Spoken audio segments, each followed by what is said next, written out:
शहरी क़ायद का इंतहाई मुक़द्दस जिन्ना टाउन। जी हाँ, जिन्ना टाउन के अंदर गुज़िश्ता रात बड़ी मेहनत हुई है। जी हाँ, हमारे ज़राए के मुताबिक गुज़िश्ता रात बड़ी मेहनत हुई है और वहाँ पर जो बचा कुचा अमाउंट था, यानी कि जो भी बैंक में था, उसको भी निपटाने की कोशिश की और बजट ऑफिसर ने बड़ी मेहनत से काम किया। ज़राए के मुताबिक तमाम बजट लगा दिया है, यानी कि अगर 1.5-2 अरब रुपए थे तो बजट से पहले उसको शायद निपटा दिया है ताकि वो इधर उधर ना हो जाए। जिन्ना टाउन यकीनी तौर पर शोर शराबे का मरकज़ भी रहता है, कोई ना कोई ड्रामेबाजी यहाँ रहती है या तो मुलाजमीन की चीखों की आवाज़ आती है, लेकिन बहरहाल यहाँ पर गुज़िश्ता रात बड़ी मेहनत हुई है और बजट ठिकाने लगा दिया गया है ताकि बजट के बाद नया बजट जब आएगा तो भी देखेंगे।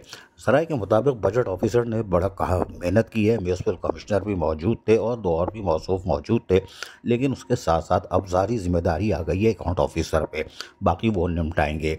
लेकिन इधर पड़ोस के टाउन से भी एक बड़ी अजीम हस्ती ने भी कल रात बड़ी मेहनत की है। जी हाँ, पड़ोस में जो एक टाउन है उसके भी एक हस्ती ने बड़ी मेहनत की है और जो हिस्सा डाला है अपना, यकीनी तौर पर आने वाले दिनों में वो सामने भी आ जाएगा। लेकिन जिन्ना टाउन की इंतज़ामिया ने जिस तरह कल रात मेहनत की है, वो यकीन नहीं आता कि इतनी ज़्यादा मेहनत और इतना वो बजट का उन्होंने कहा कि कल परसों दे देंगे, अभी टाइम है, पहले ये निपटा दो, और उन्होंने निपटा दिया। अजीज़ आरिफ, KBS बल्दियाती न्यूज़, कराची।